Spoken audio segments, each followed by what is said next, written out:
To make almond cookies, first thing we do is we put into the food processor the butter, 2/3 of a cup of butter.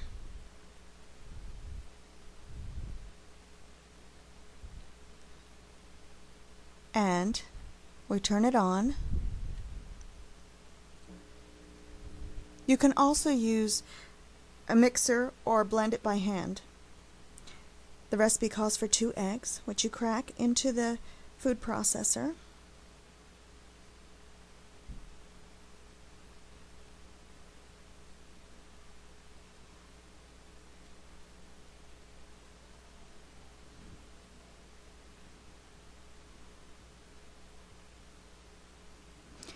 And now we're going to put in the almond extract.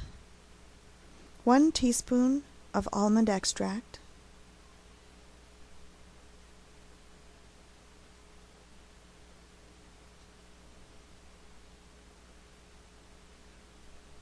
And the raw sugar, also called organic sugar or turbinado or dehydrated cane juice. Any of these words when you're looking for it in the store. 3/4 of a cup in this recipe.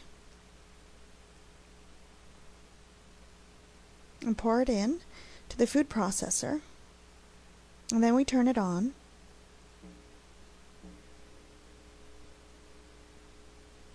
Sometimes it doesn't blend so well the first time. So open it up and with a spatula, just take it away from the edges. And then give it another whirl.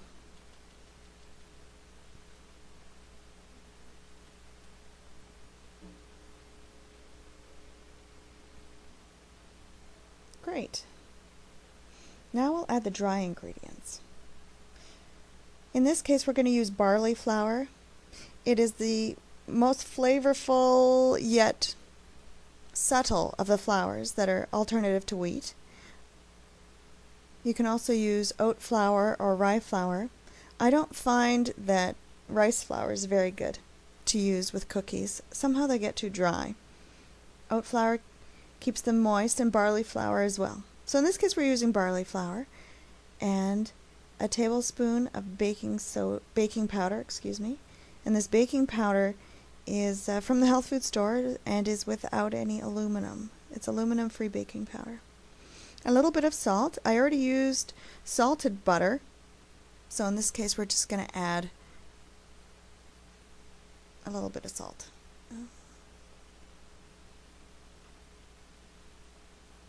Okay, now time to turn it on again. The recipe does call for 3 cups of flour, and so far we've put in 2, and now we're going to put in 1 more cup of flour. Again, the barley flour. If you wish, you can even mix flours.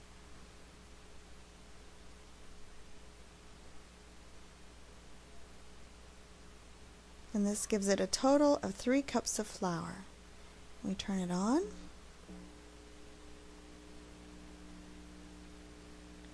And it blends nicely. And now we'll turn it off and transfer it to a bowl so that we can mix in the almonds.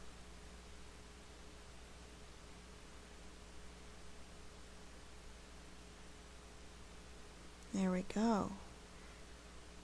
We scrape it off the blade and scrape it off the inside of the food processor. And then we add some almonds.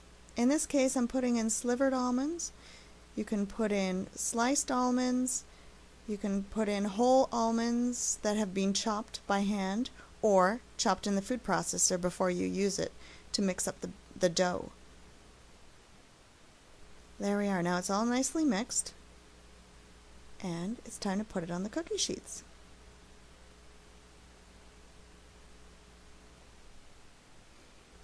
Now here I have an aluminum cookie sheet with some parchment paper on top. I love this stuff. This is what bakers use so that the cookies and baked goods do not stick. And all you have to do is wipe it up after. And you can use a regular spoon, or in this case, I'm using a little ice cream scoop. I find it very useful. I just treated myself one day and bought myself this ice cream scoop. Remember to space your cookies far enough apart that if they expand, they don't run into each other.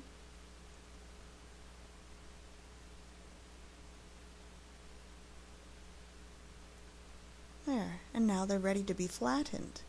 In order to flatten them, dip a fork in hot water so that the fork doesn't stick to the batter, and flatten each cookie. And once they've all been flattened, you can put them in an oven at 350 degrees, and here they are, 2 cookie trays. And once they're done, just put them on a wire rack to cool. And as you can see, the bottoms are nicely browned, but watch them carefully so that they don't burn.